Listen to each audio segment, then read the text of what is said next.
H-Town, H-Town, what's up? You know what time it is. It's time for the best 120 minutes of your day.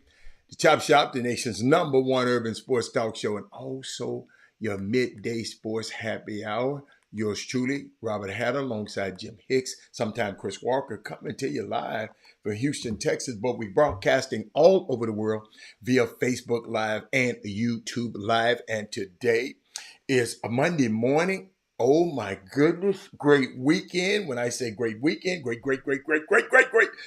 weekend is so much we can't talk about, but today I'm gonna flip it. Y'all let me see. I want to just see where your minds are. What's up, Trey Williams? Trey said the best 120 minutes. That's my dude, Trey. Trey Williams, shout out to Trey Williams. Trey, y'all tell me,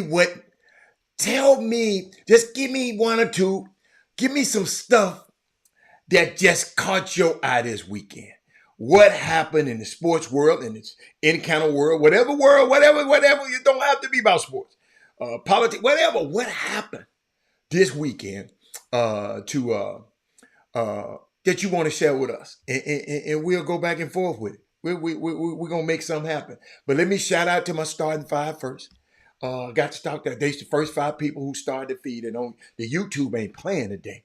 YouTube came with Joe Lewis, Simeon Sims, Rod Wells, Tyrone Caldwell, Jeremy Davis, and Brad Kimball. They came on. They just came on smoking. And then my Facebook come. They was neck and neck now. Then it come Mindy Collins, Daryl Anderson, Johnny Arnett, Trey Williams, Sonya Billingsley. Did Thad Moody, he traveling back and forth. I don't know if he made it back yet. He's still in Phoenix, okay? Because he's still there for the Final Four. Let's see. Sonya over in Jamaica having a ball. I saw you, Sonya. Boy, you and that Mike. Hey, man, you know what, Sonya? I said last year, man, you and Mike shouldn't leave me no more. Y'all, I see what y'all be doing. Y'all just said, baby, let's go. I'm watching y'all. Maybe men that act right, man. I don't like how y'all handling me. We got old Chris Charles in the building. Johnny said Don Staley. That's all. I mean, you know I'm gonna start there. South Carolina. Okay, well, anybody got it? The HBCU All-Star Game, well represented. It was sold out. First time they were ever sold out. I went when it was in Houston. I think it was in. They started in New Orleans. They said it was okay. Then it got better in Houston, but it was sold out there in Phoenix. Unbelievable. We'll talk about that too. We're gonna talk about that. I like that with Joe Lewis. Let me keep that, and I'll try to get back to it because I don't think I got it in my notes. Let's see. Anybody else said Jamaica is their second home? I know. That's why I said they keep. Oh, okay. Last minute. Okay. All right. Okay. All right. You know what? I need to talk to Mike. Maybe Mike will hook me up a little bit better than Sonya. Man, I've been dealing with Sonya too long. I got to start talking to Mike. But uh, that means the whole all black women commentating cast for the game. That was awesome, Johnny Arnett. Those women, that Aaliyah Boston, um, Shanae Agumake, Andrea Carter, El Duncan, they were a boss. You know, they were good. I'm serious, y'all. And y'all know I tape the shows because I'm trying to learn from these people. They pros. I guess if you get paid for it, I guess I'm a pro. But they on another. They just so smart, and and what I do, I take notes. And that's why I tape all the game. I tape notes. They were way better than the men's. Uh, Charles Barkley and Ken Smith, they need to revamp that thing. That thing ain't that good. Charles Barkley, Kenny Smith, and I forgot. I think Ernie and somebody else. They just not. Oh, Michael laugh. All right, hey, but they not that good, y'all. I mean, maybe I've heard them so long, and then sometimes people get stale. You know what I'm saying? But hey man, those girls, y'all got they stop and listen, dude. That's why I tape it so I can go back and look at it. It's unbelievable, me man. I'm sitting here watching all these women's basketball games.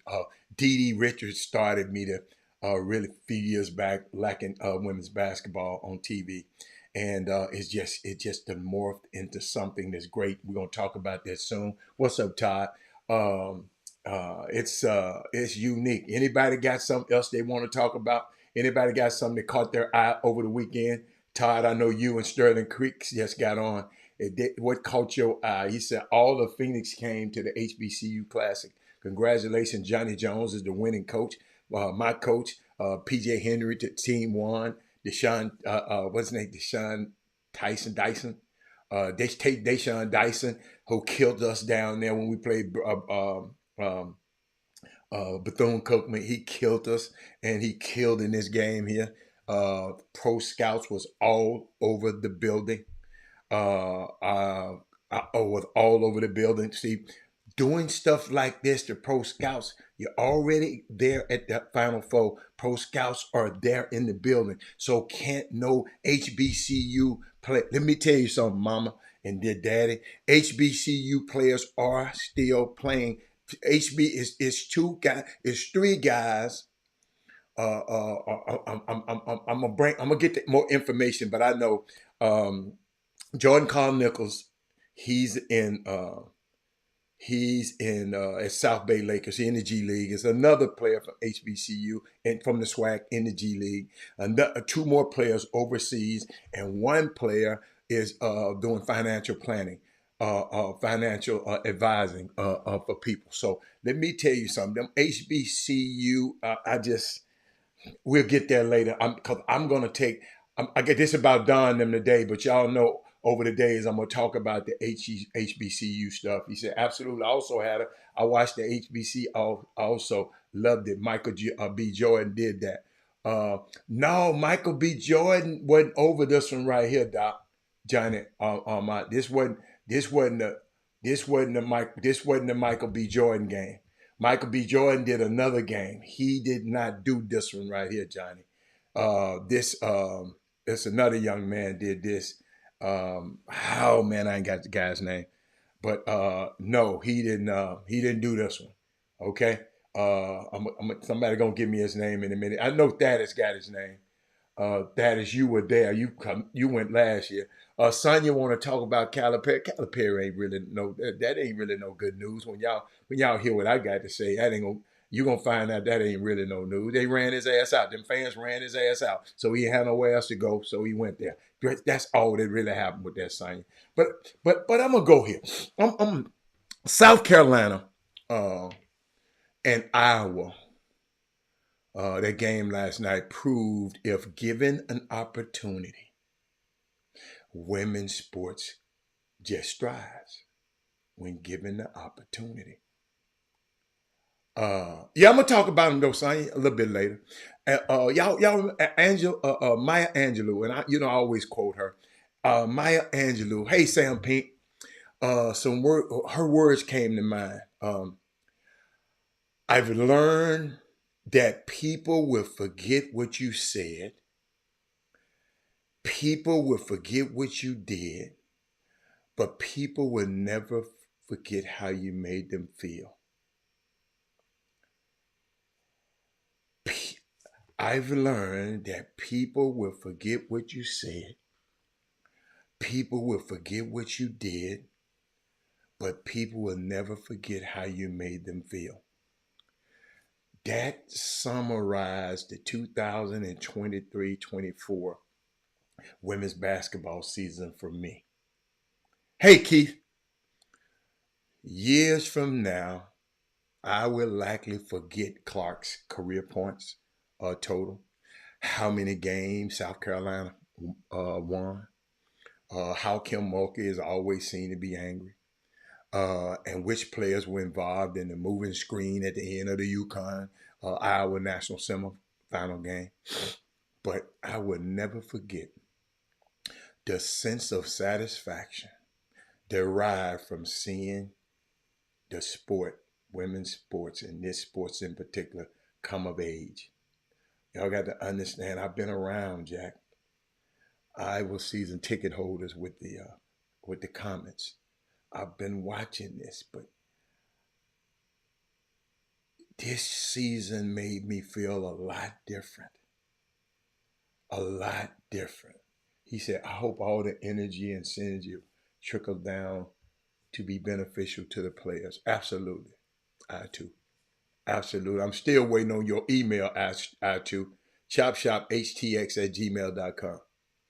Uh, and the reason I just want to know the people who I'm talking to on the feed, man.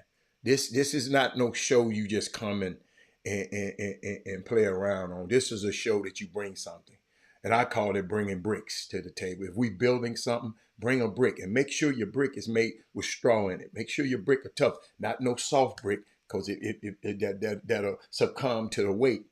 You follow me? When you bring everybody in this, what I love about this show is different. This show deals with all kind of stuff that we sit in the world's messiest intersection. We um, we um, we talk about sports, politics, high school sports, summer basketball, all kind of stuff. We sit down and talk about it, and we be about it, and we argue about it, and we debate about it, and then we try to learn something. Cause I got some stuff. This is a good time to share the show, cause I'm gonna share some stuff with y'all that every parent need. Every parent need. I got some for you. South Carolina Raven Johnson. Shout out to Raven Johnson. You're right. But I was thinking about something for decades. The broadcast partners and the public marginalized women's basketball, ostensibly uh, relegating it to the kids' table. So to speak. The calls for respect were heard, but ignored for years. But this season was different.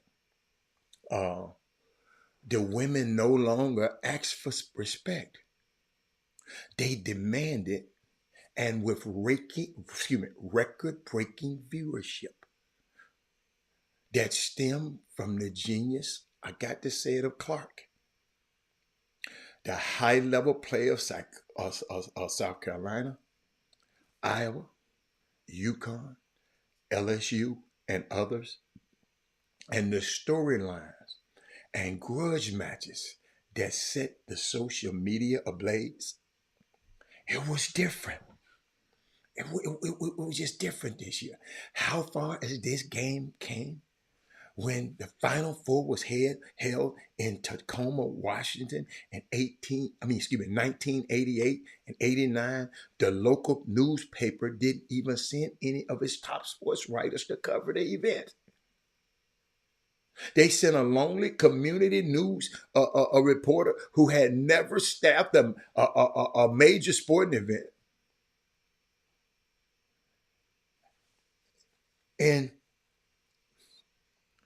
And And I was thinking about it, and I was stunned because there wasn't more interest after the experience and the intensity, I mean, of Tennessee coach Pat Summitt, piercing blue eyes, and the playmaking of Long Beach State's guard Penny Toller. I don't know if y'all remember that. The generalship of Stanford's guard Jennifer Azzi. The consistency of Tennessee forward Bridget Gordon, and the promise of Louisiana Tech center Venus Lacey. I remember her, but traction is hard to come by when the broadcast rights are sold to a cable outlet that views you as an afterthought.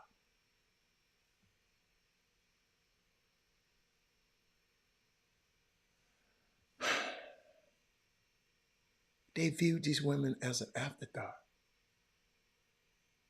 ESPN should be ashamed for that. The fact is not deserving of what now it has. ESPN shouldn't have the right. The way they done did these women, one of the hottest products in the sport. The women's game this year attracted more viewers than the NBA Finals, the World Series, the college football playoffs, you name it. And while there might be a drop off with when Clark leave and go to the WNBA, the chances of a significant decline, y'all, is remote at best. Oh, I got somebody who remember, huh? Penny Toller. I got somebody who remember. See, I'm just taking y'all. I'm not new to this. I'm true to this. But I was thinking about something, right? The reason, to me, is an abundance of elite teams and the playmaking young stars, including Juju Watkins. I don't know, I was about to say Juju Schuster, who ranked second in the country in scoring. Notre Dame freshman, I told y'all about her. If she don't get that nose ring, they don't make her take her nose ring out. Theta Beach pays Beckers and them ass. I'm telling you. You had to go back and watch the game. They took the little girl out. She wasn't never the same no more. They talking about she been wearing that nose ring all the damn time, and they made her take it out in the second round game, not in the first round game. It's kind of fishy to me. But fresh, her name is Hannah Hidalgo. People on the news, mainstream news, didn't know how to pronounce this girl name. Y'all, I tell y'all, I'm gonna tell y'all something funny. When I start doing these college basketball games, when I go to the arena, I find the sports information desk. I even talk to, sometimes I talk to the girls on the floor. I want to know how to pronounce the young lady's or the young man's name correctly. And I just want that's something. I think that's what you're supposed to do, but that's just what I want to do because I don't want nobody pronouncing my name wrong. You follow me? So when I look at Hannah, who is must see TV, the South Carolina freshman, Malaysia, Fuwali, Tessa Johnson. Oh, we're gonna talk about Johnson and Johnson today. Who just played prominent roles, y'all, in winning the Gamecocks and their third national championship in franchise history. And then there is this senior guard, Paige Beckers, coming back next year, who led Connecticut to the Final Four and should be in the running for National Player of the Year next season. But I just want this women's game. I saw Dawn Staley, and this, I'm gonna quote from her. She said, I just want our game to grow. I don't care if it's us. I don't care if it's Caitlin. I don't care if it's Juju or Hannah. Staley said, I just want our game to grow, no matter who it is. Because there is a lot of people that are out there growing our game. A lot of programs out there growing our game. The Trey Phillips of the world, the Chuck McGowns of the world, because there's a lot of people that are out there growing our game, a lot of programs growing. We need to continue to uplift them as well, and take our game to a next level. Those are the words of Don Staley. And y'all, there will be plenty of time to discuss the passing of the baton, so to speak. But Sunday was about recognizing those who, if not created this moment, unquestionably built on the momentum created by the recent seasons. And Clark was at the front of that line. I'm gonna tell you, I've never seen nothing like it. Before disappearing from the dais the other night for the final time as a college player, she reflected on the things she will remember and appreciate the most. She said her teammates, her coaches, her support inside and outside the program. And she also take great deal of pride and satisfaction that she played a part in making the women's game top of mind. And when I think about the women's basketball going forward, obviously, it's just going to be continue to grow, whether it's at WABA level, WNBA level, whether it's at the college level. Clark said, everybody sees it. Everybody knows. Everybody sees the viewership numbers. When you're given the opportunity, women's sports just kind of thrives. I think that has been the coolest thing for me on this journey, she said. We started our season playing in front of 55,000 people in Kinnick Stadium, and now we're ended it playing in front of probably 15 million people or more on TV. It just continues to get better and better. Never, it's never going to stop. Shout out to her. Hey, Tessie. I'm just thinking about this, man. That was powerful this weekend. And I better not hear nobody talking about inviting Iowa to no damn White House. I better not hear none of that. But the women's basketball coverage, somebody sent me, said, Robert, the women's basketball coverage this morning please center the actual winners. Center the winners. Y'all, I saw some yesterday after they won the game. Do y'all know this is why I fight? This is why I'm always going to be here and I'm going to challenge y'all. This was the tweet after the game by CNN. They changed it later when folks got in their head, but this was the tweet. Somebody tell me, Miss Tracy Greenwood, tell me what's wrong with that tweet. Terrence Lockins, Dorothy Green, hey, Miss Green, tell me what's wrong with that tweet. Can I make it bigger? Can y'all see it? I'm going to make it as big as I can make it.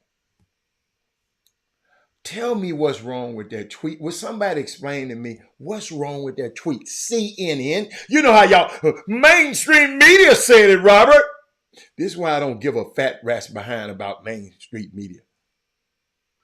Dr. Green, tell me, would somebody look at that and tell me what's wrong with that? Maybe y'all typing like that. Let me give me a drink.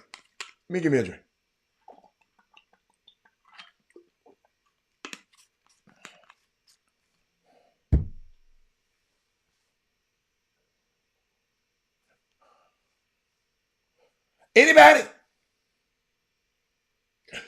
Thank you, Daryl Barnes. What's up, DeMar Hall? Thank you, Jimica. They changed it later, but I caught it. They tried to cut it off, but I screenshotted them. South Carolina finished the season undefeated after beating Iowa, but that's the picture they put up there.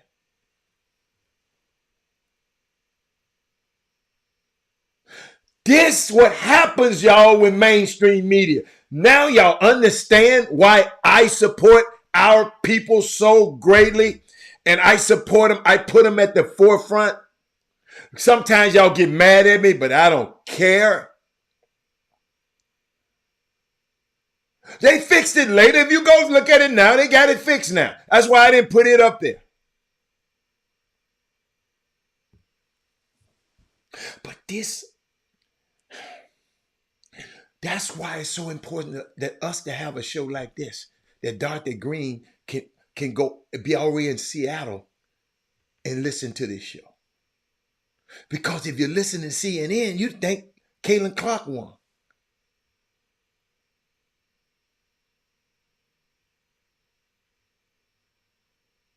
Yes, right after the game. Y'all see the timestamp, 5 p.m. Somebody looked at that. And they did it directly after the game.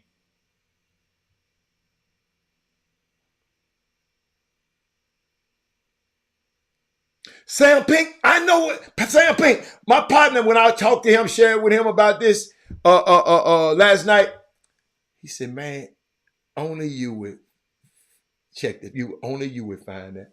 I said, that's what I do now. I have to find information and make sure I give it to y'all. So this right here, this barbershop news, this nail shop news, this hairdresser news.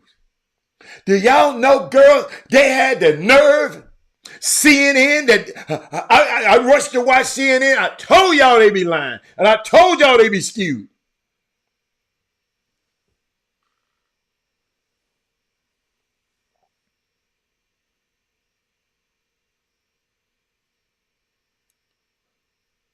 Man, it's unbelievable. That man said it appears from the photo that I went. Dude, I ain't even talking about what it appears. Look, read the caption. Carolina finished the season. This should have been about Carolina. Read. Quit looking at the pictures all the time.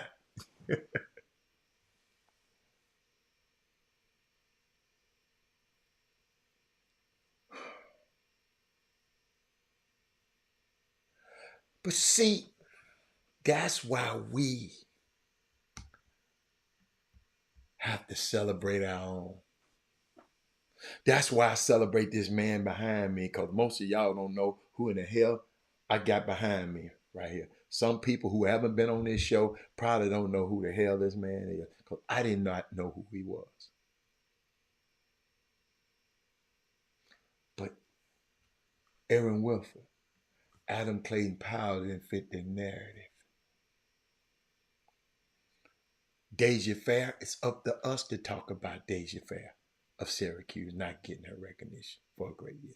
I've been seeing her name on things, but it's up to us to talk about it. We can't keep depending. All I'm trying to get y'all to understand, that's why we need to share this show. So more our people can know. Instead of bragging about, hold up. Raise your hand. Tell me how many people who watch the sports shows a day. How many of them mention that, what I just mentioned? All the sports shows, I don't see them because I don't watch them before. I'll go watch them later, like I tape them. But how many sports show talked about that subject that I just talked about? Somebody, whoever watched them this morning, I didn't watch them. That is Moody, he watching. Nobody talked about that. So, really, who is mainstream media then? Maybe we mainstream media.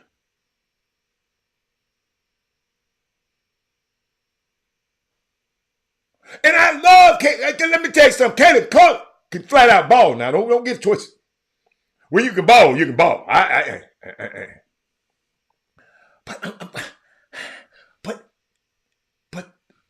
But Elton Thompson, DeMar Hall, thank you for sharing the show. That means some of your friends gonna know about it. What if I don't share it this today?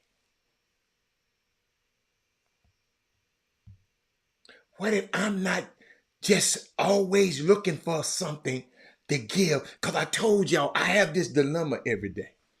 Should I talk about what's trending? Go over to ESPN. Watch this. Go over to ESPN. Click on the button. and, and talk about what they talk about on ESPN. But ESPN gets it wrong. I just showed y'all that many a time. Calipari, Bradshaw to the portal. Tiger gonna play in the Masters. John Rahm. I mean, yo, I got to find something different. What's up, Eric Barnes? But let me keep going. Let me keep going down. I'm gonna come back. Y'all know I'm coming back. But that was it's been one hell of a 24 hours in college hoops. John Calipari, supposedly, allegedly, I don't know if the deal finalized yet, gonna leave Kentucky for Arkansas.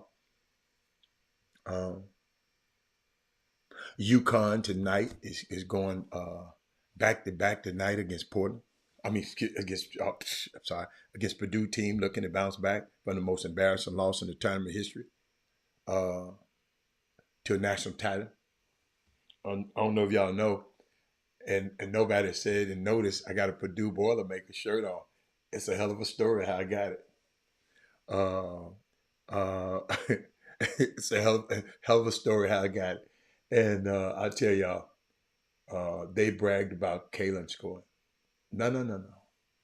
Let's not be disrespectful, Daryl. Let's be nice. Daryl, how many people you know, Daryl Barnes? Let me put it up on.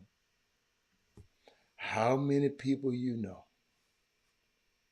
scored 18 points in the first quarter of a championship game? You talking about 24 and a half to 18 in the first quarter? Do y'all know? Hey, who know the story? I just found this out. Who know the story about why the crazy ass men basketball is the only people that use the halves now? Everybody else around the world use quarters, and NCAA is the. I got that story somewhere. I'm gonna tell it to y'all if I have time today, but I'm gonna tell it to you this week. It's weird. It's weird. I learned something about golf. Where my golfers at? And don't Google it. How many people know why golf have 18 holes instead of 6, 7, 8, 9, 10? They got 18 holes. Because it was 18 shots in the liquor bottle. And the man said, look, I drank a shot or after every hole over at St. Andrews. That's how golf have 18 holes. Men's basketball, college basketball are the only people that do it. Everywhere. Overseas, everybody got quarters. But we're going to talk about it one day. I'm just messing around. Hey, Alpha, are your kids in class? I need them in class. I need them in class. Hatter, Arkansas, Tremont Marks. Well, come on. Yeah. He's in the portal. Everybody's in the portal. You know what? It's best for y'all to tell me who's not in the portal. Because everybody in the portal. But I saw something, y'all. I got to talk about it. I'm going to go back and forth, though.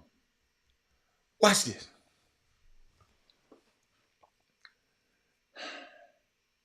Don Staley. Oh, I love the girls today. Hold up, y'all. Hold up.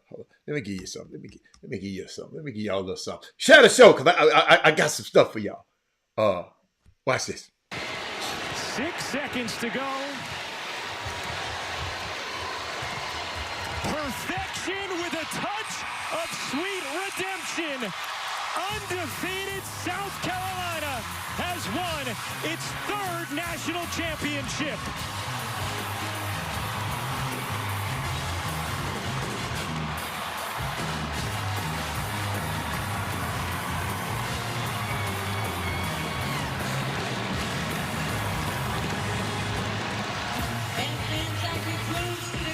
77-75 the final, as South Carolina becomes just the 5th program to win 3 national championships. You see the tears in the eyes of Dawn Staley. 6 seconds. That Dawn Staley, undefeated South Carolina Gamecocks, have defeated Caitlin Clark and the Iowa Hawkeyes to win the NCAA Women's Basketball National Championship. Final score 87-75. Being down 10-0. 10-0, and not calling a timeout because you know your team has got to be a major flex. Because people last year was talking about she didn't have the X and O. That's why she lost last year. And some of you Negroes was talking it. I remember y'all. I wish I could call y'all ass out. Shadow Show. She flexed on them. She Phil Jackson them. She said, they got themselves into it. Maybe some of you overbearing and micromanaging ass coaches need to let your players play through some stuff sometime. He didn't call a timeout right here. He got out coached.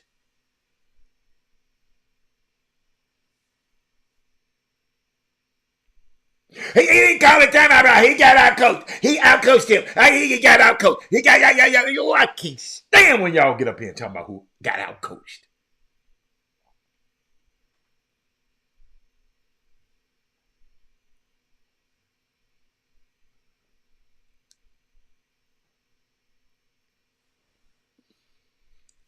When I think about this, Caitlin Clark is great. Camilla Cardoza, she's great. Iowa is great. South Carolina is great. Bluter and Dawn are great. That title game last night was great. Paige is great. Isaiah James is great. Juju is great. ESPN studio show with them black women is great. That tournament is great. Can we start? Can y'all know how I am.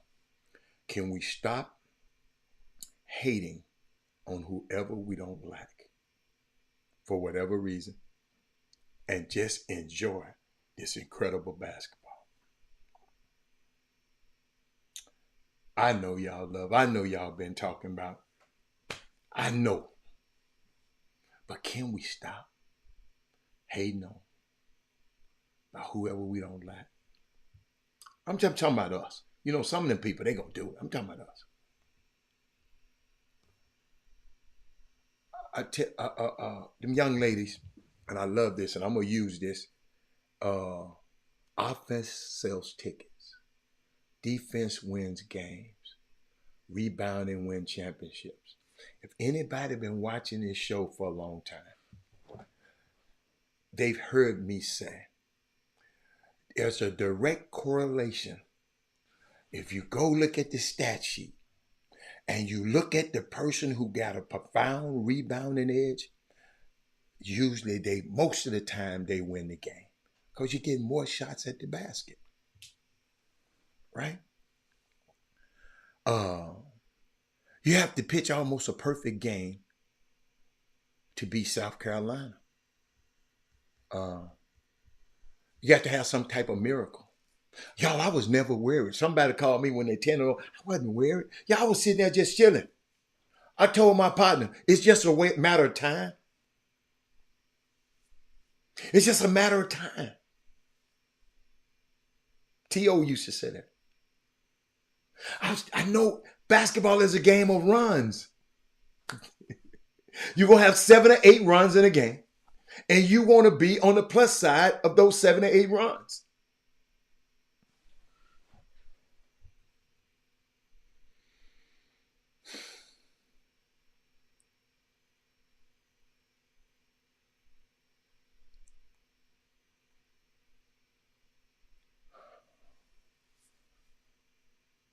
I was thinking about a miracle, same type of miracle.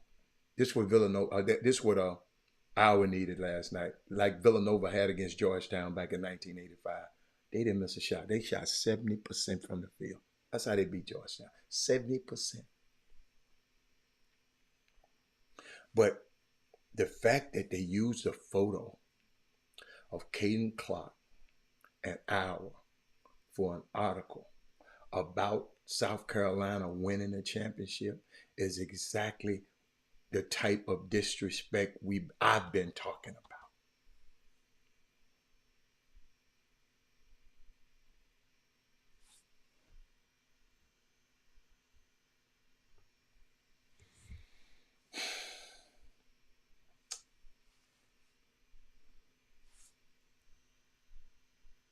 Y'all, what I love about this show, what's up, Van Pope, is we're learning in real time. I can't wait, but I just want, I'm going to throw something out there, but I'm going to get back to sports in a minute. But have y'all noticed the coordination of the black men coming out to criticize the Democratic Party and Joe Biden is coordinated?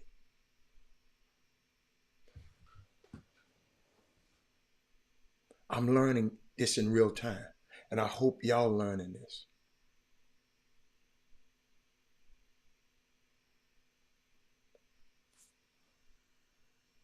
I just want us to pay attention. See, we focus on sports over here, but something going on over here is just kind of weird to me.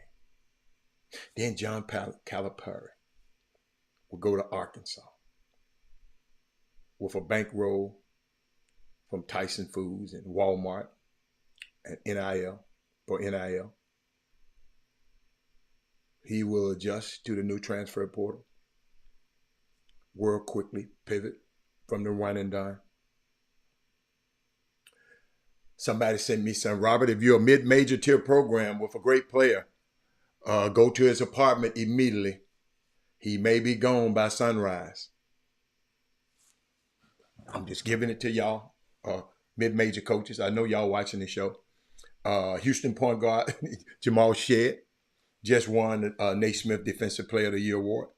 The shutdown guard, one of the top scoring defensive in America, rightly picks up another major national honor this Final Four weekend by thanking his parents, Elvin and Lisa Shead, during his acceptance speech.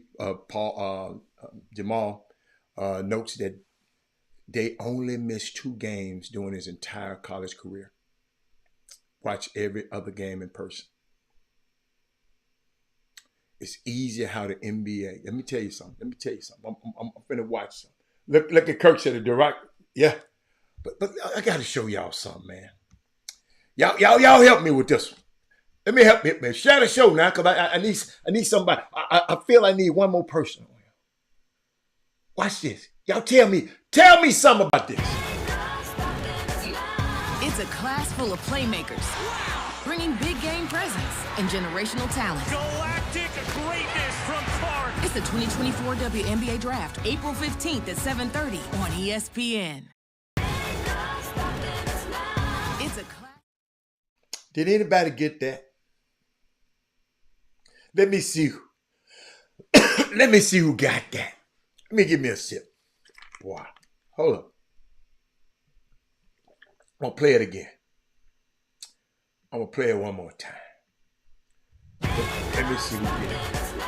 It's a class full of playmakers, bringing big game presence and generational talent. Galactic greatness from Clark. It's the 2024 WNBA Draft, April 15th at 7:30 on ESPN. It's a class full of playmakers, bringing big game presence and generational talent. Galactic greatness from Clark. It's the 2024 WNBA Draft, April 15th at 7:30 on ESPN. That ain't it. That ain't it. That's not it. That's a good one. Seneca, what's going on? Y'all, it's crazy how the WNBA is using Angel Reese so heavily for promo. But no one is projecting her to go in the top 5 of the draft. The way they use this woman's status while simultaneously trying to stifle and mute her power should be studied. Why you got, she ain't one of the top, she ain't in y'all top 5? Trey, you missed that one. That's something else, ain't it? Something else, right? Y'all, did y'all get what I just said?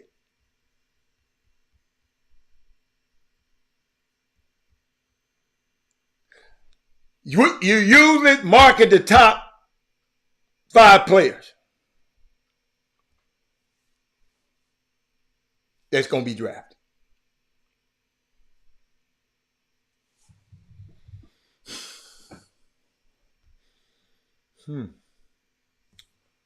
But that Dawn Staley is class personified. She always strike the right chords. Watch. Tank got it. Thank you, Tank. Tank got it. Y'all check this out. I want to say one more thing. I really would just like to say that I have to congratulate Iowa on an incredible season. Awesome. And I want to personally thank Caitlin Clark for lifting up our sport. She carried a heavy load for our sport, and it just is not going to stop here on the collegiate tour. But when she is the #1 pick in the WNBA draft, she's gonna lift that league up as well. So Caitlin Clark, if you're out there, you are one of the GOATs of our games. That we appreciate you. Thank you, Coach. Thank you. Clinton, that's why I love this woman so much. She don't call timeouts. She just stare at her team. And they know what to do. Dawn Staley recognizes Caitlin Clark. It's not merely class and graciousness. It's leadership. Authentic, transformational. High school coaches, summer coaches. Let's get some of this in your life.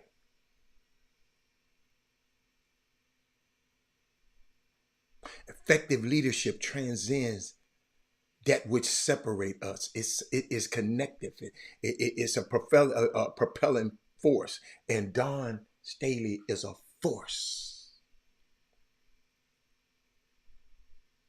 She said, we don't break down doors for ourselves, but for those behind us.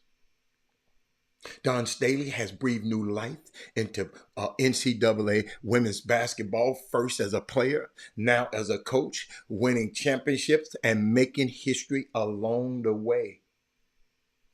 She also recognized Mr. Dandy, her assistant coach, for the scout. I got that on video. But as we celebrate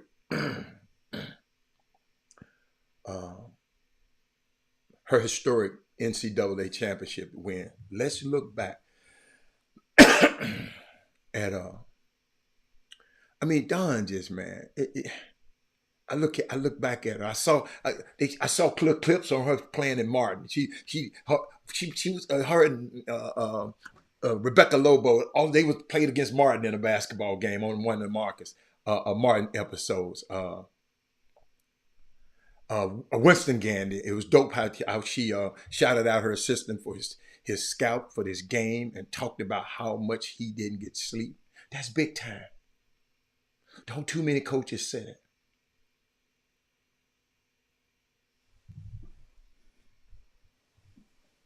Chuck, don't too many people say that. Shout out to my assistant coach, Winston Gandy. Bob Hurley. Shout out to Kamani Young and the other guy. Man, I love when coaches do that. And then I never forget, she said, people think I'm just a player's coach and not an X and O's coach. She said, wait a minute.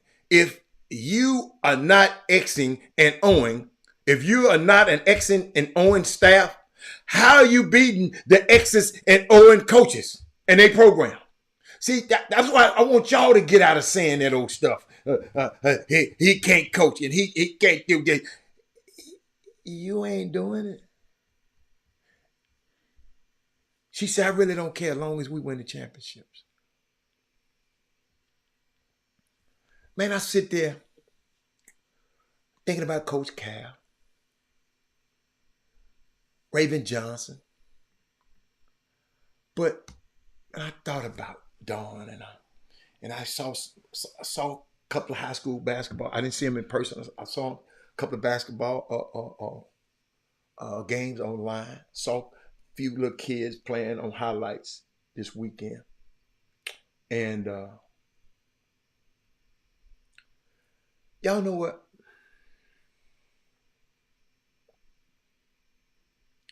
Our responsibility and what I try to do, especially on this show, is to pull people in. Watch me.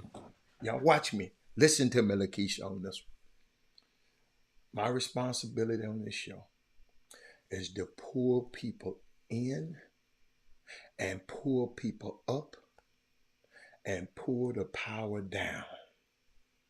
Because I know if we pull up enough people in this group, we'll have power. Audacious power, as Adam Clayton Powell Jr. so eloquently said. Y'all, what we have to do to our young people out here, thinking about Don Staley, and I was thinking about, we have to equip people. I want to say something to you that I hope you'll never forget. After this day, I told you to share the show because I know I'm going to give you something you probably ain't never had before. But I'm going to give you something I'll never want you to get. And I got to say this to you, and I got to say it. People, listen to me, who do not equip you, do not care about you.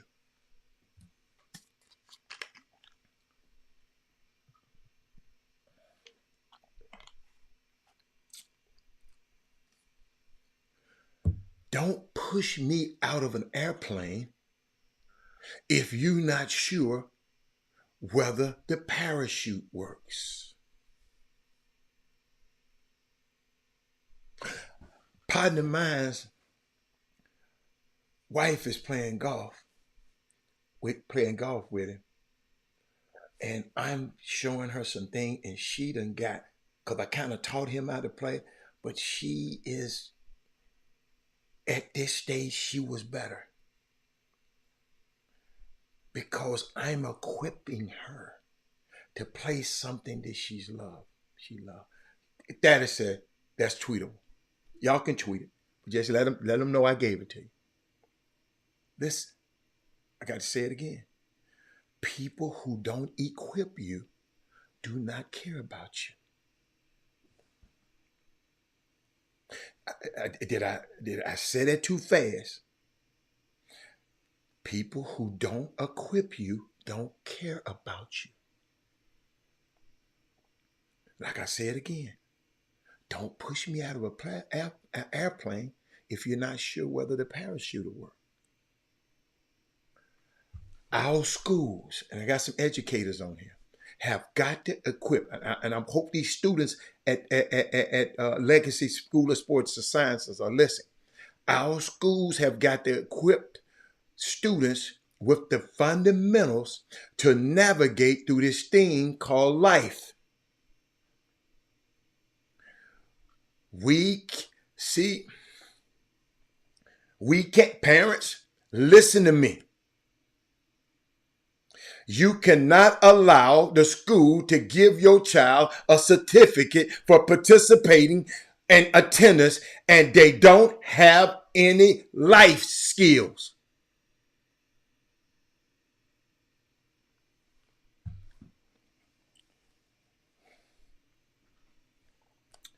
in order for them to compete, in order for them to flourish, in order for them to function, our children have got to be equipped.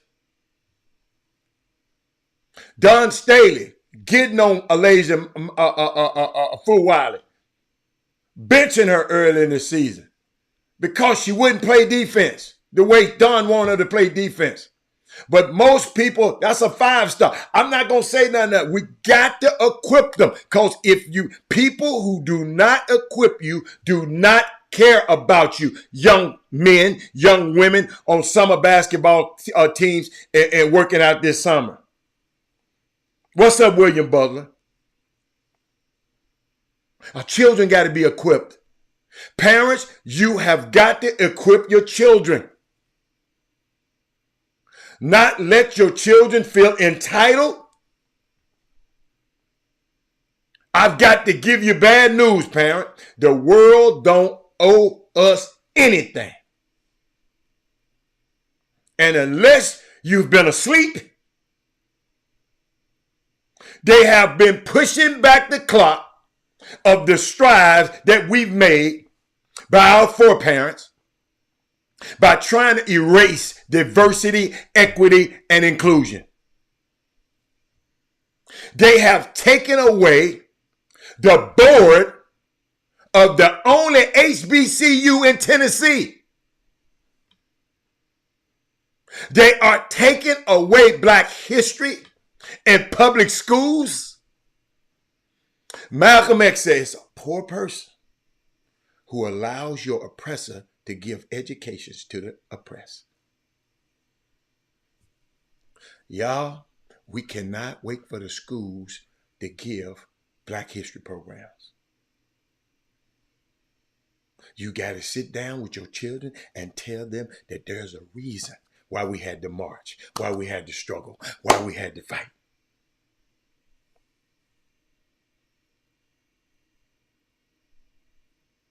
It didn't happen through osmosis, kids. It happened because some grandmama said, over my head, I hear music in the air. There's got to be a God somewhere.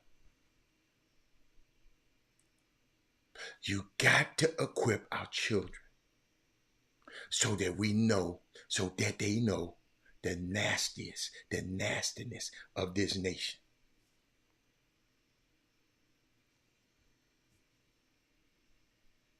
The Black Panthers tried to equip us on what to do when we were stopped by the police. Mega efforts tried to equip us on why voting was important. Y'all, listen to this. There's got to be voter education, voter registration, and then we got to get out to vote.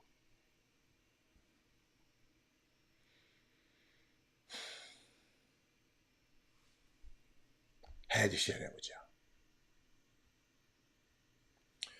Because it's getting to me. It's getting to me.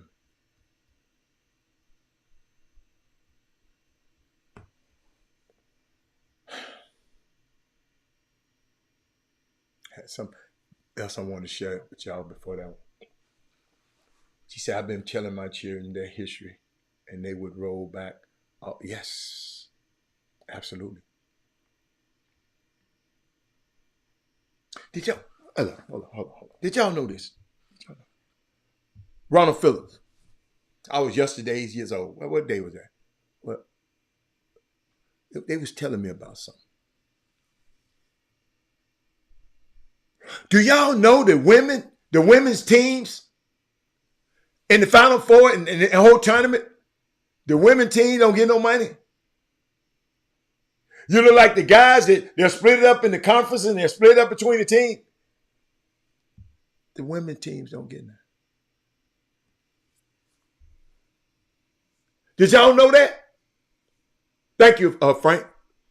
Let me read it for you. NCAA, Charlie Baker, the new NCAA president, said Sunday that he is shooting for unit distribution for the NCAA women tournament beginning in the next season, 2024-25. I didn't know the women didn't get no money. Currently, teams that make it to the women's NCAA tournament currently do not earn anything financially. Unlike teams that make it to the men's NCAA tournament, where units are awarded to the conference for each game played before being distributed to the schools. Women's coaches have been asking for years for this system to change, not only for equity's sake, but as a way to acknowledge the growth of the game. I didn't know that. Now, it's on the verge of happening. Thanks in part to the new 8-year contract with ESPN to broadcast 40 NCAA championships, including women's basketball.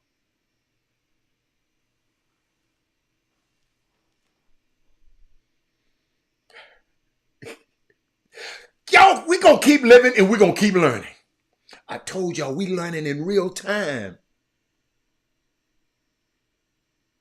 on this show.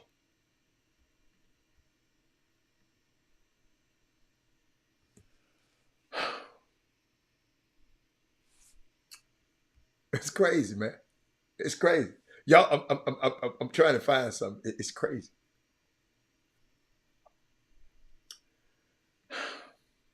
I don't want to go there. I don't want to go there. Hold up, I might want to go here.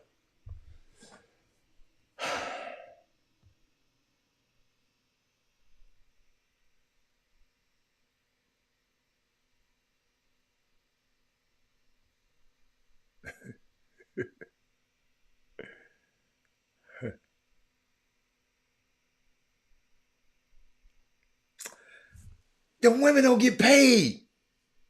Y'all. Frank, what's up? Tina, I didn't know. Make sure you talk about that on your show. I peeped in on your show last week too. You got it going on, girl. You sound like you know somebody named Robert Hall. Great job. Proud of you.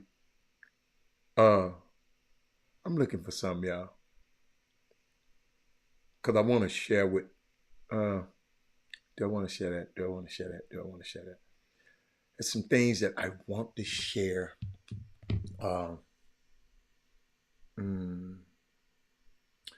know, what? Yeah, it's 1 o'clock. Tank said, you're 100% on it. If you're not pouring into kids, your kid with no love, but parents have to watch what they're pouring. Yeah, parents. I'm talking to parents. I ain't worried about nobody else. Hey, it's y'all, I was thinking about something. Y'all help me. Got Tina. I got Tina in the building. Y'all help me.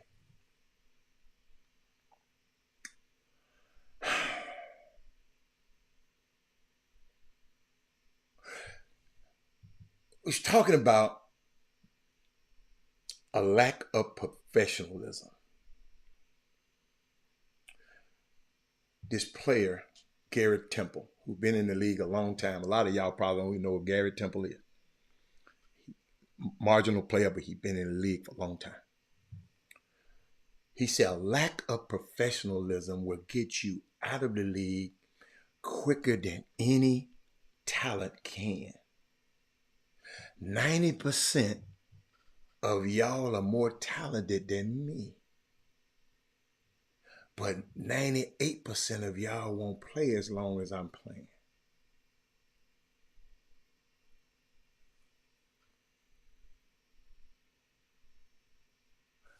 Where are our kids going to get this professionalism?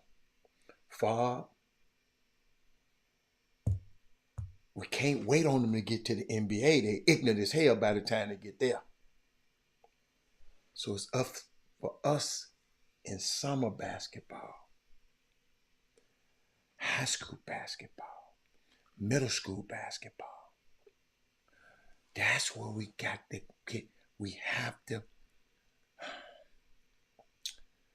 pour into those kids.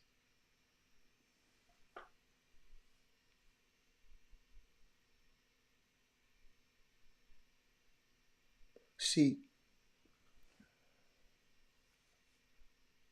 I'm not just talking about Gary Temple. I'm talking about the fact that he have to say this.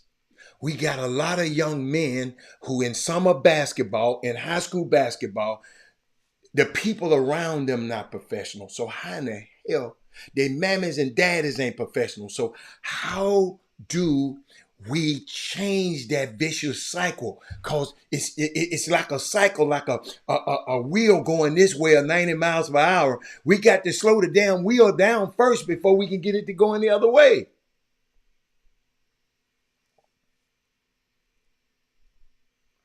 What parent think Stephon Curry took a summer off during high school? In his sophomore year in high school, he took a whole summer off from playing competitive basketball games. I don't know the reason, but he did.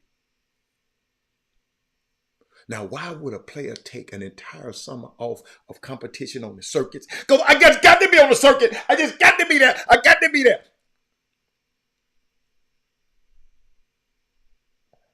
Going to these basketball games this weekend around the country, what did it do for you? Help me. I want to know.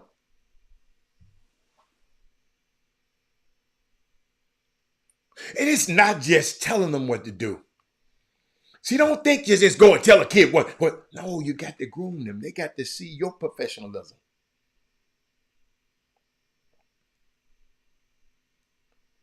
You got to groom them, Bob.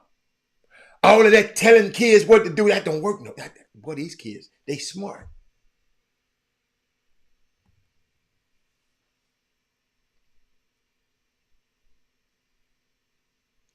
I can't teach you something I've never done. Get around people that have done what you're trying to do. Absolutely. Absolutely. I'd be surprised that I don't get more emails. Because I done been through everything y'all can even think about your son doing. Everything. I'd be surprised that y'all listen to these other that they ain't never did what I done done.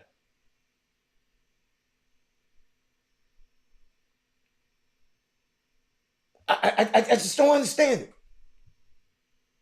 Why Chop Shop Htx, Chop Shop Htx at gmail.com is not flooded.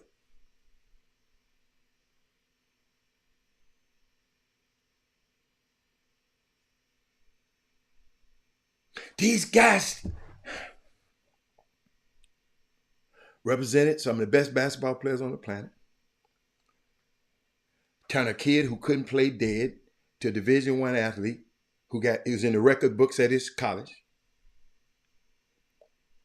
Sponsored and owned, I guess you call it sponsored, paid for for summer basketball team. Founded a summer basketball program. Successful basketball program that the kids didn't have to pay.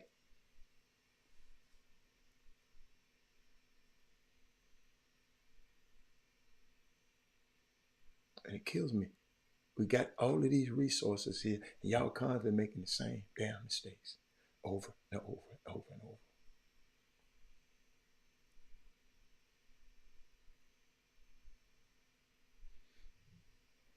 I was out on a golf course the other day.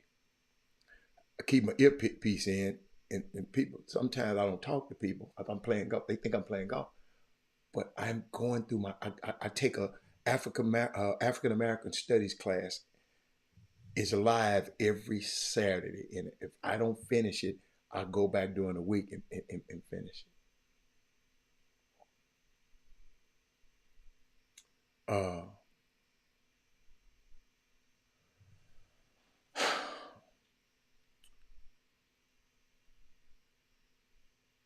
I was talking about Stephon Curry. Why would a player take an entire summer off of the competitive service during the most important part of his recruiting process? The answer for Steph was he needed to focus on changing his shot and not competing in games.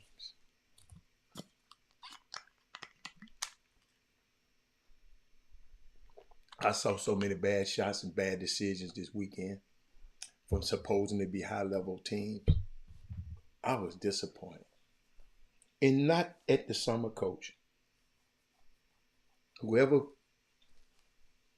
it's some bad. Man, they got one kid. He should know better. This little boy shoots the damn ball every time he touch it. I can't stand no player like that. It ain't hitting now. And keep shooting it.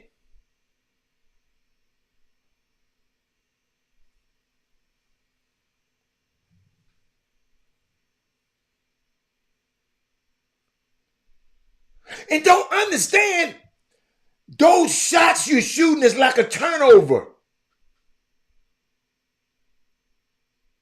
This is supposed to be a high-level basketball team. But this kid said, I need to work on something. Every last damn one of these kids in Houston need to work on something. But they got their ass running around the country. They need to work on something. Ain't none of their ass great. I ain't seen none as great.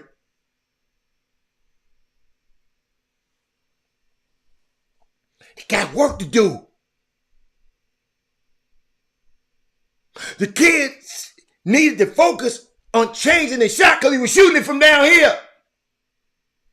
And he got them, he was 145 pounds soaking wet.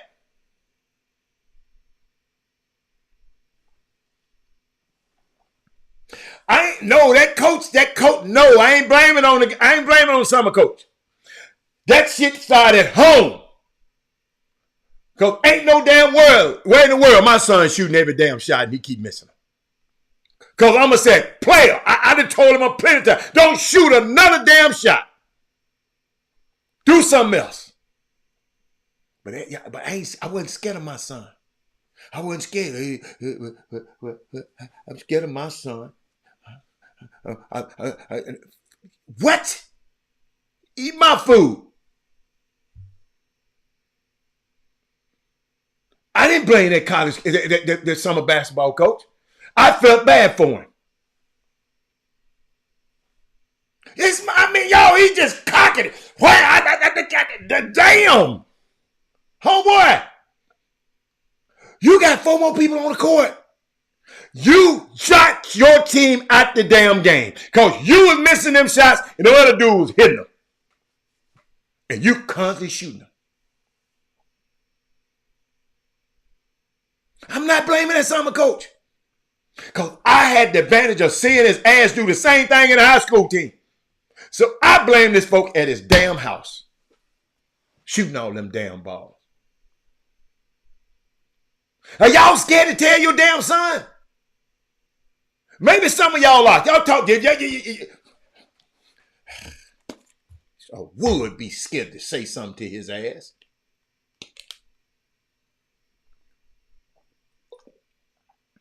Boy, if he on here, I know he laughing. Say, he ain't lying. Quit shooting it.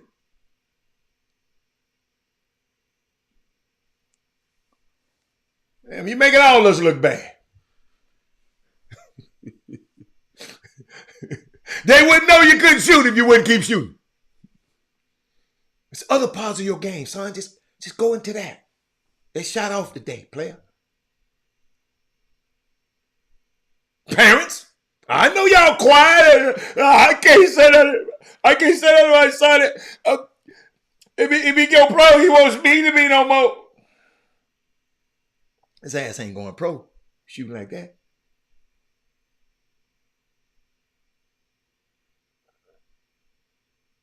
That summer coach can't coach. He just had the ass for a few minutes. He been living with your ass his whole life. And you letting him do that? Yo, I I'm sitting there and want to go through the damn computer saying, what make him think, homeboy?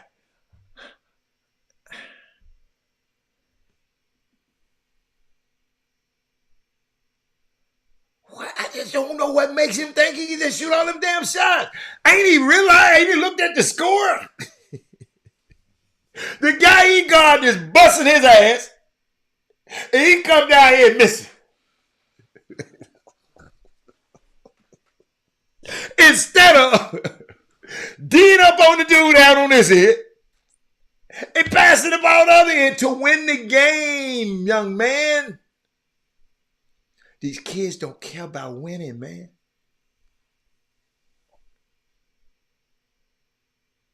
These kids don't, if y'all, boy, I just don't, y'all know I don't blast kids, but boy, I want to say this. Woo!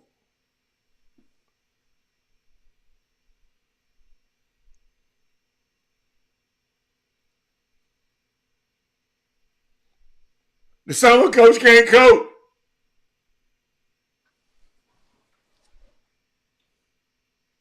Summer coach ain't shot there. The only thing the coach, only thing I blame the summer coach on is, only thing, his ass would have been sitting over there coaching with me. I'm gonna say, you know what I would have told? Homeboy, come here. Come on, I want you to help me coach for a little bit.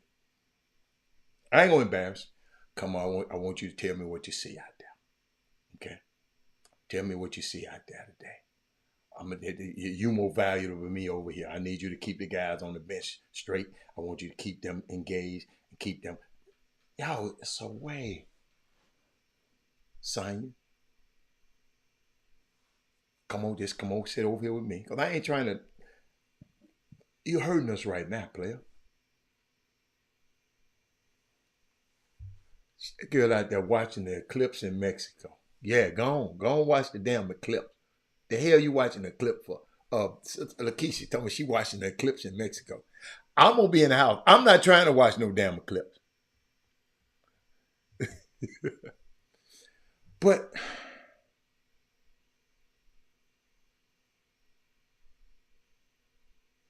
Stephen Curry said, I really couldn't shoot outside of the paint for like the first 3 weeks.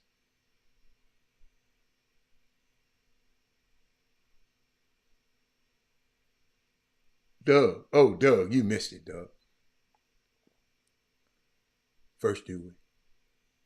Doug watching that. Doug Jones done watched more bad basketball than anybody on the planet. Poor fella. Then he got to pick something that he can say that's good. My heart out is to you, Doug. But Doug, I saw a dude just shoot some. I'm gonna call you about it, Doug. Dude. Why don't this man parents tell him not to shoot the damn ball?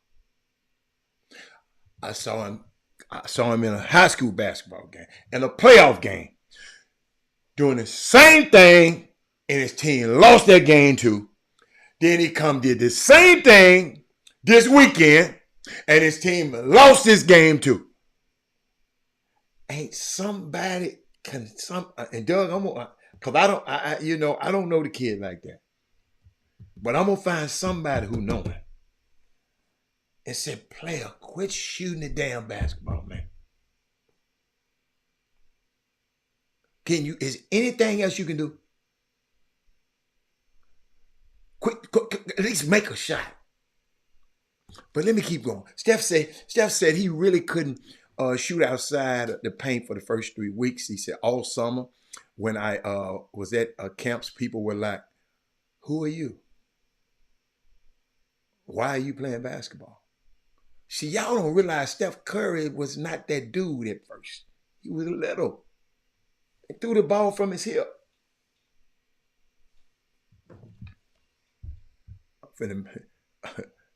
Doug said, Doug, hold up, Doug. Don't you screenshot me either. What's the boy name?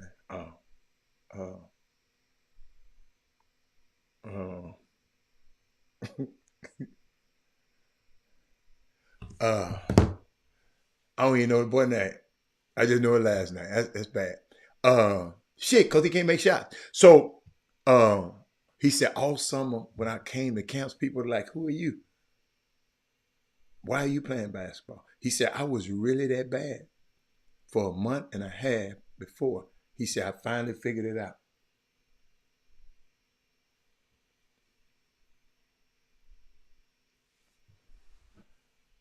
Duh. He said it was a big decision, but one that obviously paid huge in the long run.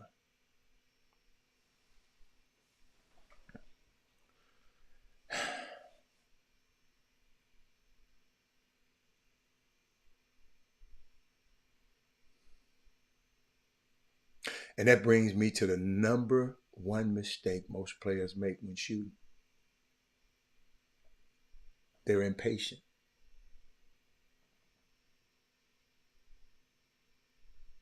Quite simply, mamas, players, sometimes even coaches want to rush the process. Form shooting is boring. My son used to be mad at me. But we're going to form shooting until you got to make me 10 in a row in every spot. And you can't touch the rim. You touch the rim, you start back over. Ah! He'll get the 9 and hit that left. Keep doing it. Keep doing it. Ladies and gentlemen, because I didn't see no elite shooters. I saw some people get to the hole.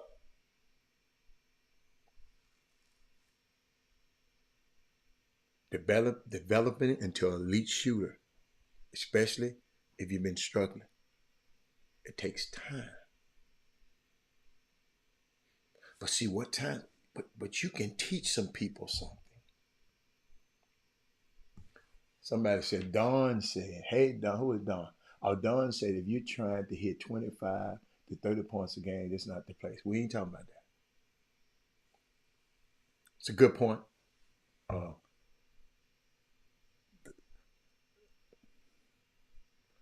Give kids, don't give kids regular size ball that early. Yeah. Let them play with the little ball, girls ball, so they can just have the proper form. Absolutely. I agree with that. Till they get stronger. That's a good one. But they try to rush the process. And then most players aren't willing to put in the time and the effort that is required. You show them a couple of things, they think their ass know it.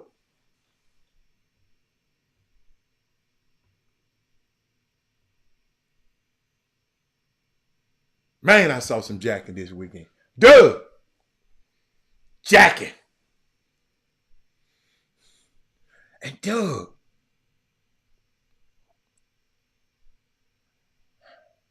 I don't blame the summer coach.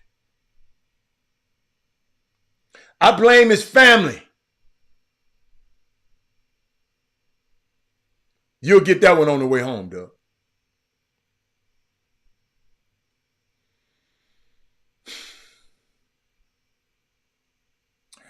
Most players just don't want to put in an effort, which is why most of them never even come close to reaching their potential.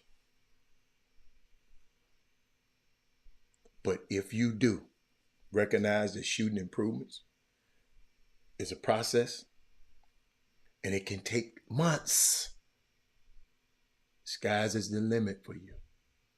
So if you want to be great in your high school team,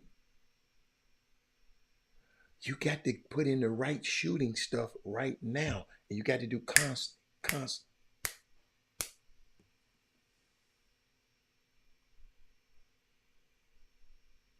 Every team is looking for a great shooter.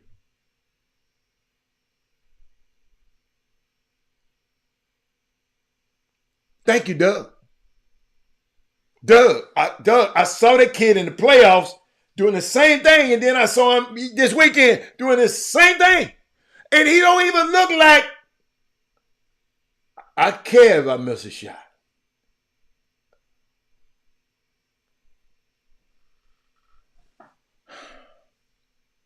Man, if you have this skill You'll always have a place on the court. So what can you do to minimize the frustrations? Start early. The early in the off season, you start developing your shot. Less stress you'll have as it get closer to the season because you'll be ready. Second, prepare yourself for the struggle. Let's say you shoot 30% last year for threes.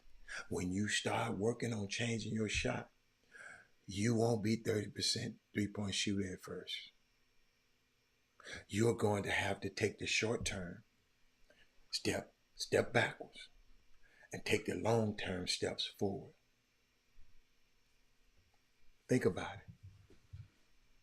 You shot tens of thousands of shots in your life with your old form. That habit is deeply ingrained. That won't be changed overnight. So be patient. Rome wasn't built in a day. While it's hard now, my young people, it'll be easier later. And third, make sure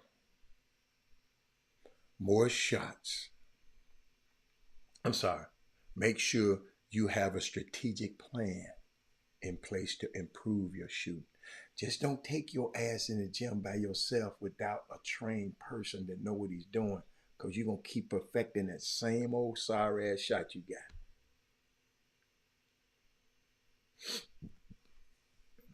Simply taking more shots won't work because you won't change your habits.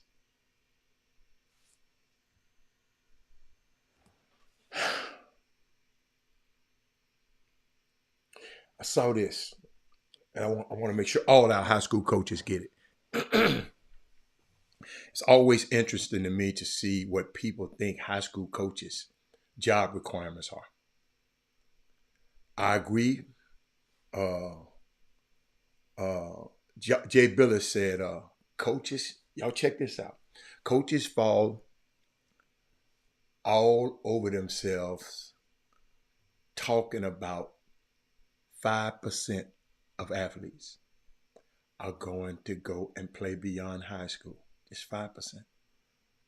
If you really think about that and you think that's true, well then your requirement as a high school coach, and I think it isn't a requirement, is to make that experience a positive one for all of your players. Because most of them ain't going to go to college. Because for many high school coaches, y'all won't have anyone that goes to college and play. Some of y'all never will have a player that goes off and go to college. I was looking at Westside High School. My son played for. Before he came, wasn't no player leaving that school, going to play in college. Shit, he been gone for a little while. Ain't no player that left that school. Y'all, Doug don't even talk about him no more. Somebody, y'all follow me? I got something to get at y'all too. Okay, I got something to get at y'all. Since we on this subject, yeah, it's a good time. It's a good time. Hold on. If I can find my cursor. What's the coach's name? Hold on. Man, I wanted to show y'all something. I'll show it to you later. Hold on. Did I? Oh. Watch this. Ooh. Watch this. Have they played on 7 different travel teams? Have they transferred to 4 or 5 different high schools? When you talk to the parents in the recruiting process, are they constantly complaining about the coaches after a bad game, or are they, sending you a text or you having a conversation where their son has got to do more. He's got to play harder. He's got to work on his skills. They tell on themselves. They drop hints, and you've got the wrong type of kind of people in that inner circle around your players. They'll sink your program. They'll sink your program. One player. Yeah, the locker room is so important. The personalities, in that room. What they're saying in that room after a tough loss. Are they pointing fingers? Yeah, are they beginning to create, divisiveness inside the locker room and, becoming coach killers and program killers and culture killers. Our ability to avoid those type of players and to pass on some neon talent to get more of a winning player. Pass on neon talent. You mean you're passing up players who are playing at the top of the game because you're just not confident? Yeah. Oh, yeah. You see players that with the way we do things, as well as the focus that we put on winning. Here, those 5 national championship banners, and the 11 on the women's side, you prioritize winning here as a head coach, or you won't be coaching here very long. And we've passed on, players with incredible measurable height and athleticism off the charts, to bring somebody in here that is going to give us a better chance to win, and somebody that, if the losing does start, is going to help you be able to respond. Well, we talked to Tristan. That was interesting. And ladies and gentlemen, tonight, Purdue versus UConn. That was UConn's coach, Dan Hurley, the brother of Bobby Hurley, and the son of what's the dad's name? I forgot. Is the dad's name Bob Hurley? I think. But I saw some, y'all, through 5 games of the NCAA tournament. Teams have been searching for answers to UConn's offense. So I want y'all to watch this tonight. I want y'all to watch this. I'm giving y'all some stuff to watch tonight, okay? Watch this, okay? The people searching, trying to find the answers to UConn offense. Alabama game plan to make Stephon Castle beat them, one of the players. But watch this, Kevin Lewis. Within the first few minutes, the game plan was clear. Y'all got to watch this. Y'all got to follow this one with me. Let me see where I'm at. Watch this.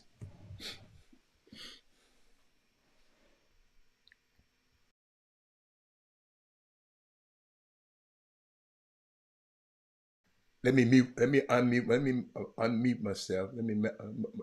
I think y'all can hear me. This is supposed to be a post-up set for Donovan Clingan. He's supposed to post up. But Alabama number 2, the player, is doubling the entry and leaving Castle wide open. Castle calmly steps up and knocks it down. This with their game plan. See, they leave him wide open. Right?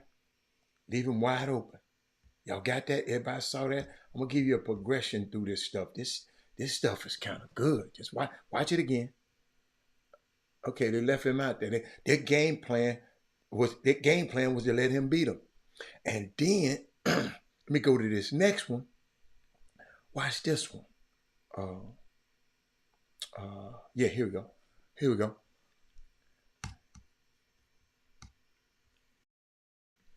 Okay. 2 minutes later, you see it's early in the game, but 2 minutes later again, this is one of Hurley's favorite post-entry sets, right? And again, Castle makes Alabama pay again. See? They left him open again. This was their game plan. Look, this kid wide open. So we're going to let him beat us. I want y'all to watch some of this stuff tonight now. That's why I'm showing it to you. All right? So then, let's keep going. The next one, what I got next? I think I got this one. this high-low, right? Here's here is Hurley's look. He got this high-low action between Castle and Klingon. Castle man twice leaves the double to double Klingon, right? The second time, Klingon finds Castle wide open. Y'all watching this? Watch. Left him wide open. Look, they gonna leave. They double. He trying to double. Watch. Wide open. Some more. I'm just giving you stuff to watch tonight. What's my next one? Let me see my next one. Let me keep going. Where I'm at. It's in the second half this time.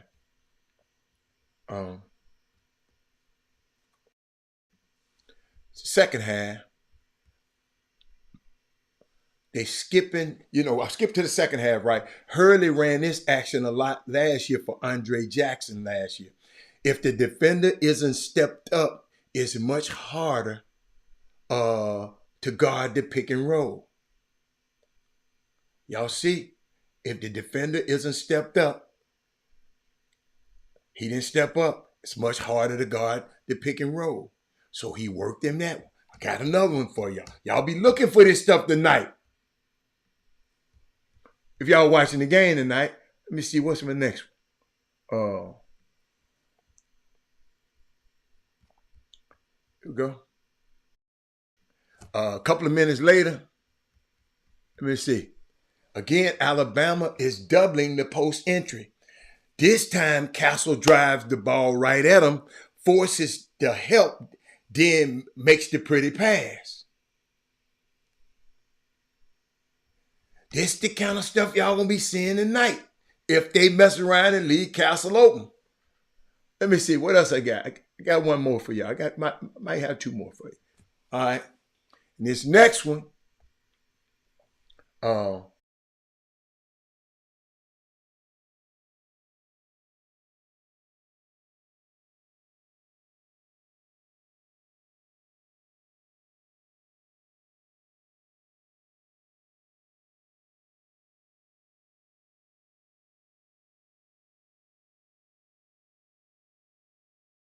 I'm sorry, I was muted. He was so far off the kid. He just, watch, he fall off him now. Now they just leave him and he just drifts up to the corner and just stay in the corner and look.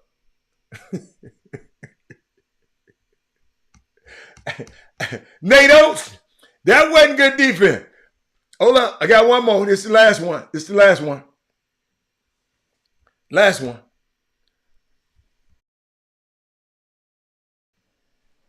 Man, I love this. I love one. Finally, after that point, Alabama was forced to what? Respect Castle, right? But Alabama began playing too much higher on Castle, leaving less traffic in the middle for, what's his name, Samson Johnson?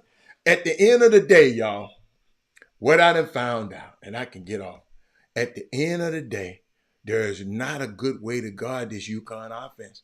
Alabama coach Nate Oates went all in on deciding to force Stephen Castle to beat them, and the 19-year-old freshman, he delivered. I just had to share that with y'all because I don't know if some, I'm just trying to give you a different way to look at the game tonight so you can understand it just a little bit different. And what you said, ball watching, my pet peeve. I'm telling you, it's just. Man, I was thinking about Coach Cal. I got a question for y'all. Is he running away from something or is he running to something? Because I saw somebody talk about Kentucky's brand is not like it's used to. I heard somebody say that. But my question, is he where Purdue won't have to double the post? That's a good one. That's a good one, Kevin Lewis. I was waiting on some. Thank you. I like that one. Y'all, it's dark as hell outside. That eclipse thing is working out there for real, y'all. How long is it going to last? The fans ran him out of Kentucky. You're right, Walter Yates. Walter Yates, check this out. But is he running from something? So you saying he run, or is it you know the locks, that group, the locks, it said back in the day, what money, power, and respect. Right? Money, power, respect. He had money, but I think he lost power, and I think he lost some respect.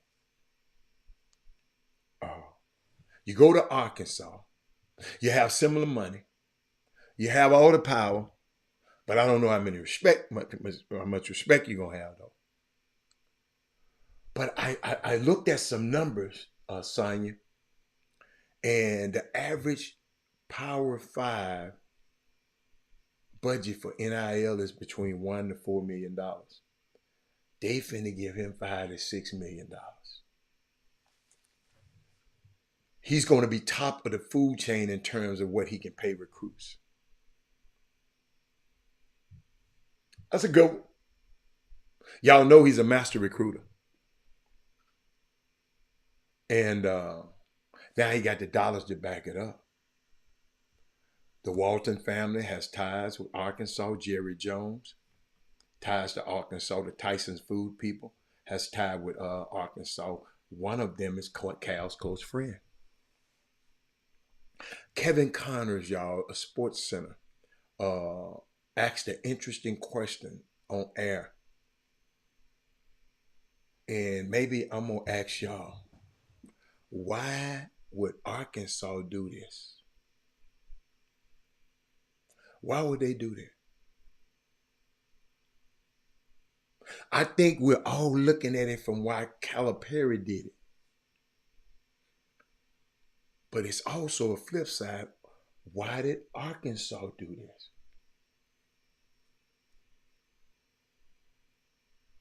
Who was the coach before Cal? Tubby? He won a championship, right? That was the coach before Cal. There's no more true blue bloods schools. What makes a school a blue blood? His operating budget, I thought. So every school don't have that operating budget, that operating budget though. Every kid, you can talk about that NIL. Every kid might not be getting NIL money, but the way of life and the operating budget for the program is what makes you a high major. What makes you how much money you spend on your program. Tubby, 2 championships. Okay. Coach Cal is running away from being responsible for the product he put. He didn't put a bad product on the floor to me, Keith Avery. And I don't like him, but he didn't put a bad product on the floor. That product was a pretty good product. It just didn't make a big run in the tournament. So did a lot of teams. Some teams didn't make the tournament. I don't agree with that one, Keith. You got to give me a little bit better telling me that, because he had some dudes. He got them dudes supposed to be dudes.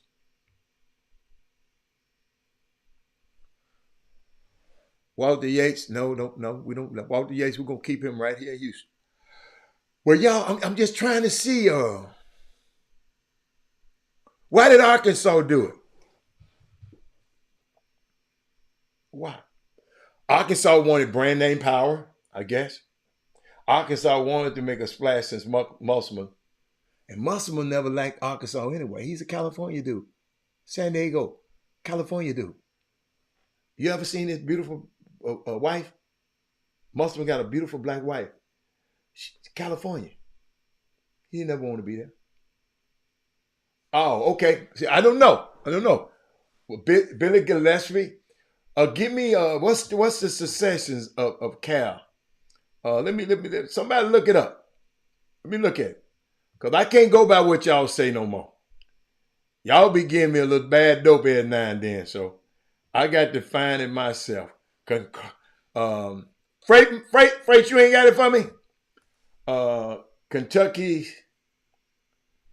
coaching. Kentucky basketball coaches. Okay. Kentucky basketball coach.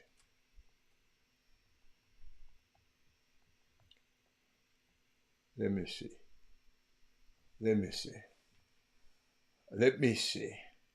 Let's see the succession.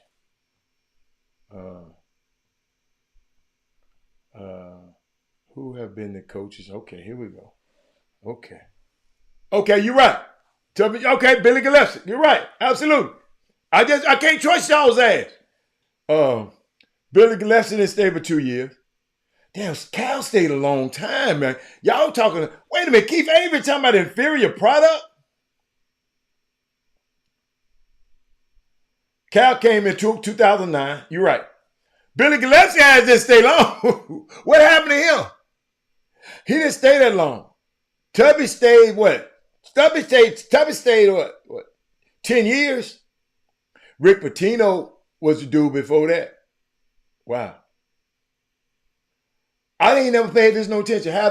Does Calipari and Coach Penny restart the Memphis Arsenal? No. That relationship is not good. All you got to do is you listen to him. I say I don't like him because of the way, I don't like him. And there's a great chance that Penny might not like him either. I wish I could tell y'all why. But that was good. I like that. So Arkansas looking for brand power. They're going to raise the NIL budget, but it doesn't guarantee them championships.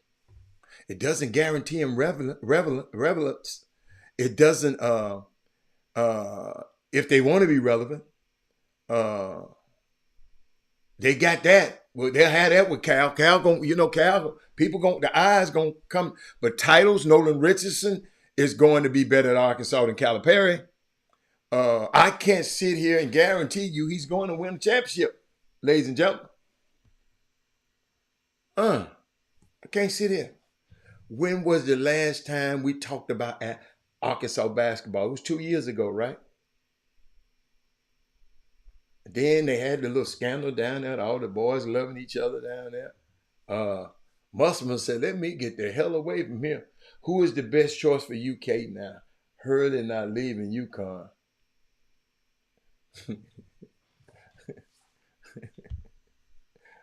Did y'all hear what this man just said, man? Why he not leaving UConn? Give me one reason why he wouldn't leave UConn. Tell me. Just give me one good reason.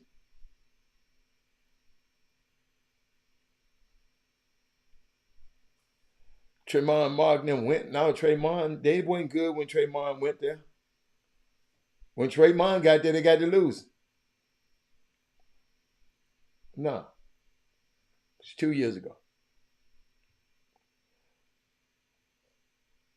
Why are you saying Dan Hurley? There you go, Walter Yates. I'm giving you $4 or $5 more million per year, then you gone like a turkey through a cone. But Arkansas was on the rise with the 3 All-Americans at one time. Yes, a couple years ago. Yes, with Anthony Black now. Yes. They ain't been relevant since.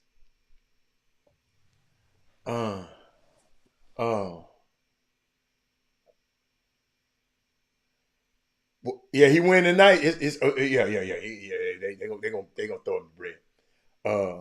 But a lot of coaches from up north, listen to me, y'all, don't like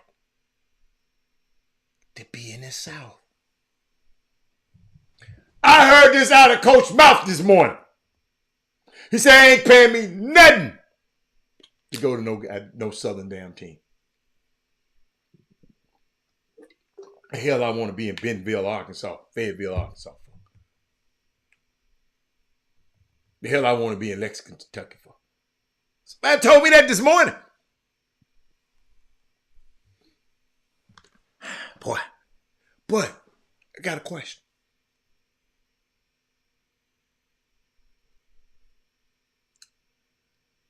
Now the question is, how many Kentucky players and commits will follow Calipari to Fayetteville? Huh?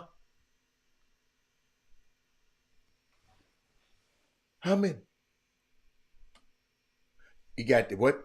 But Jaden Quintus. I know he going because his dad said, "Wherever cows are going, I's going." Yeah, I remember him. I want to find. I want to find that kid. I want to find. Y'all, I had it somewhere. Doug, I wish you.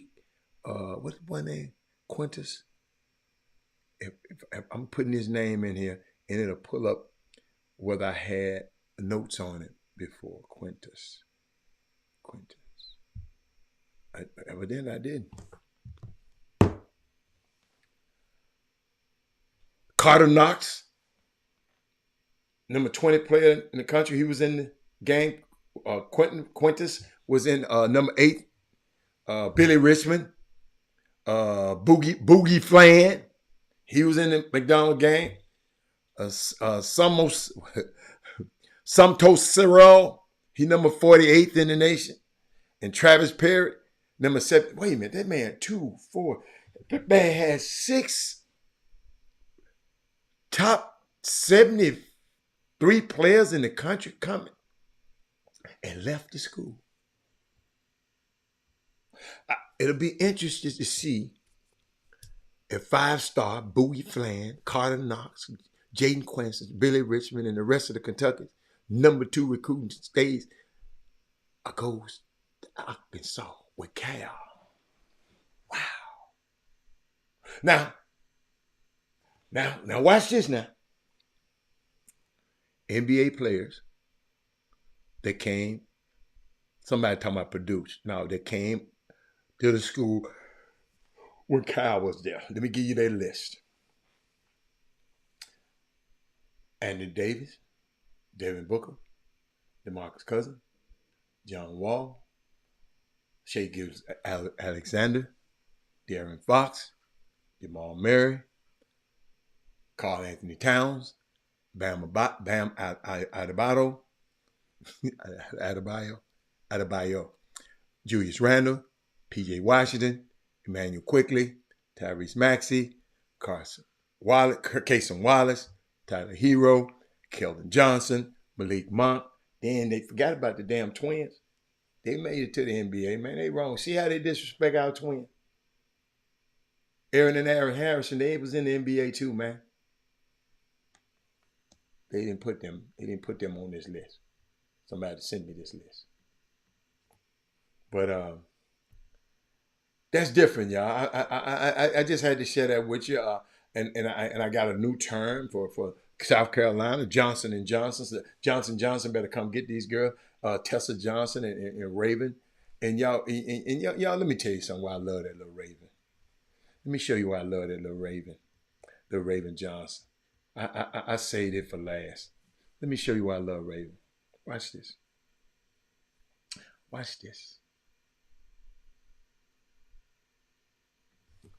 Shoot the basketball. Watch Caitlin Clark, left side. She doesn't even look at her. Waves her hand as if to say, I don't care about you. I'm not defending you. Shoot the basketball. This was last year, not this year. Look what she said. I ain't worried about you shooting the ball. That little girl went through some stuff, man. She doesn't even look at her. Raven was depressed after that, man. That's why I encourage y'all to teach little Johnny how to shoot. So can't nobody do you like that. Now y'all hear what I'm talking about when I said you got to teach him how to shoot? So your kid won't be put in that situation right there. We got to find somebody that can teach him how to shoot.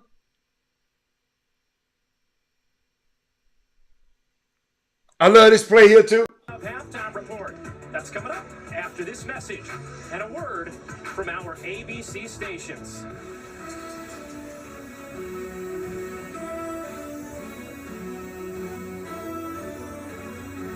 Halftime report. That's coming up after this message and a word from our ABC stations. Yeah, you waved me off last year, girl. I picked you clean. Let me see it one more time. Give me that. Coming up after this message. Give me that. Word from our ABC Sealed off. Left-handed. Boy, I love this girl's basketball. Halftime report. Hold up, y'all. Hold up. What else I had? Hold up. I call her Lockdown Raven. Let's see. Watch this. They did it on the cartoon. Watch this.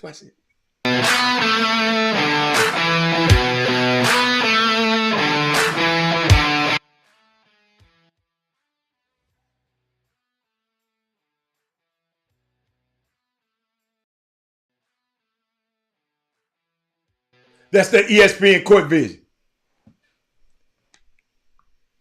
Watch this, y'all. I'm telling y'all. Oh, yeah, we got 4 minutes here. Let me go through my stuff. Let me show you. I want y'all to show you. Y'all got to hear this. Watch this. Her junior year, right? So 2 people hadn't watched her play. She had offers from everybody in the country, but Gino and Don had never watched her play. Mm-hmm.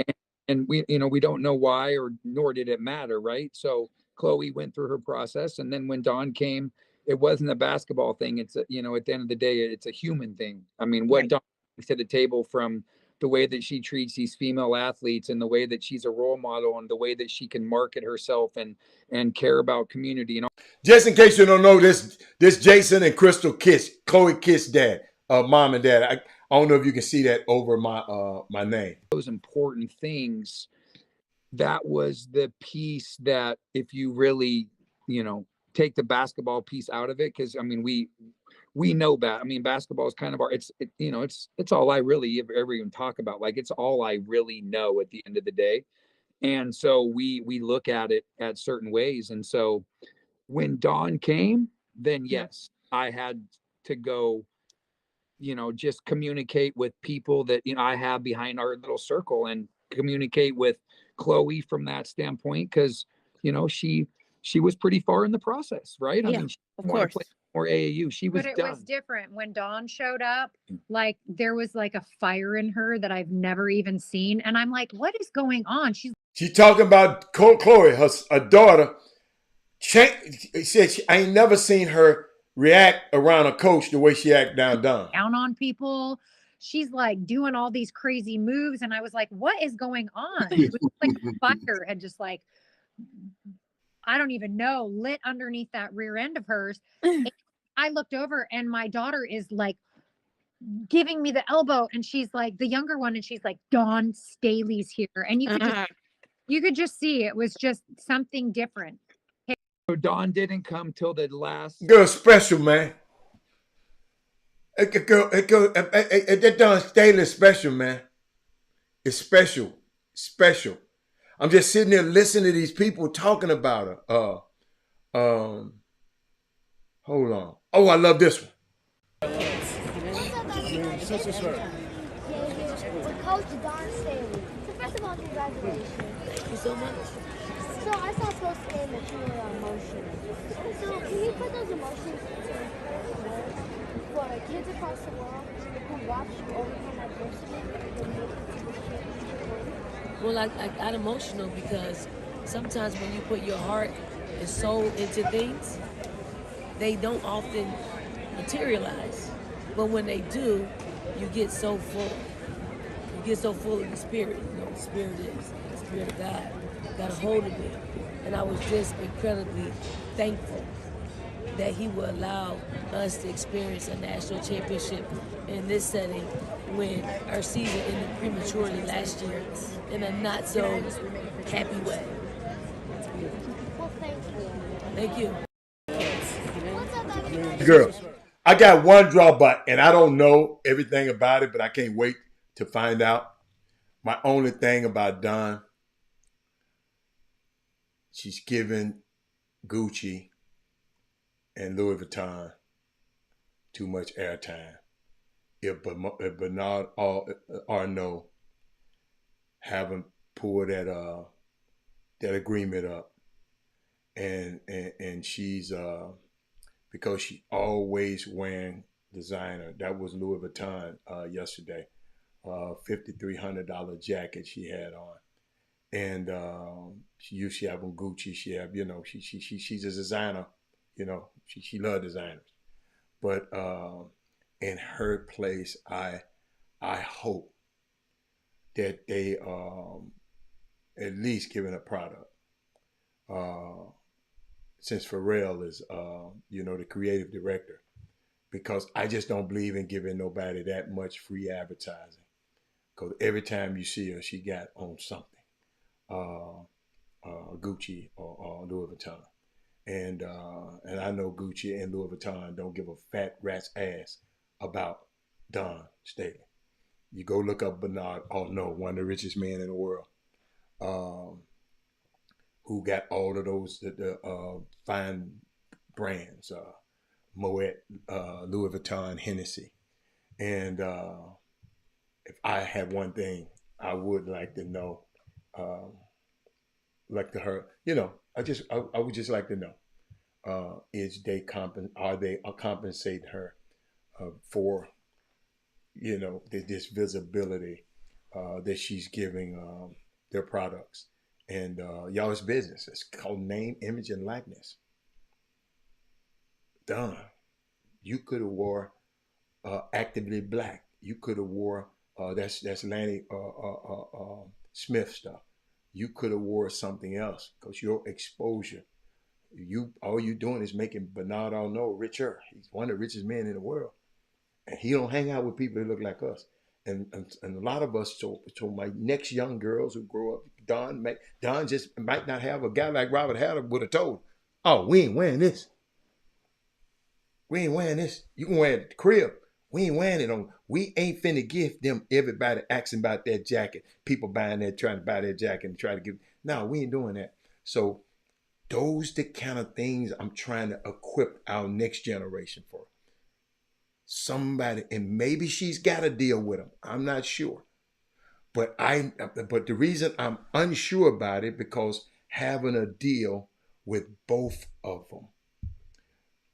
You're having a deal with Gucci and one of them gonna say we got to be exclusive. So that's where my mind, just knowing how the business work. Well, you're wearing Gucci. So I think she's doing had the AL collect. That's right. She could be wearing Keith Fobbs stuff. They don't give a fuck. I promise y'all. I've been around them fashion houses. They don't care about y'all. They want y'all to buy their stuff though. Yeah, you're right, because my wife Googled that damn jacket yesterday. I see that. Your wife saw that price tag and said, "Oh hell no, I'm gonna go buy me $5,300 worth of their stock."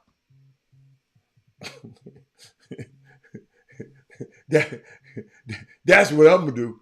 But I wanted to see. I wanted to point that out to us, man, because we got to start being smarter. Don Staley, she's a good coach. That don't mean she know everything. Nothing against Don. You can't, but you got to have right people around you. It's important to have the right people around you that's saying, whoa, I can't, with Don, if we getting paid for this, yeah. And every game she got on something. So that's another lesson today. Remember from at the beginning of the show, what did I say? I said so much, but if you wasn't at the show in the beginning, go back and listen at the beginning of the show. But I will see y'all, I'll see y'all tomorrow, and we'll be in here. Then I guess Jimmy probably be back then, letting us know what happened out there. So I'll see y'all later. I'm out of here, and see what's going on with this eclipse out here. Okay? All right, we out. Jim Hicks, Rob Hatter. You are now tuned in to the Chop Shop. I'm Retro. Let's get it. We in the Chop Shop. We live in the Chop Shop. We talking sports talk, we live in the Chop Shop. We in the Chop Shop, I'm talking sports talk. So turn your dials up, it's live in the Chop Shop. We in the Chop Shop, we live.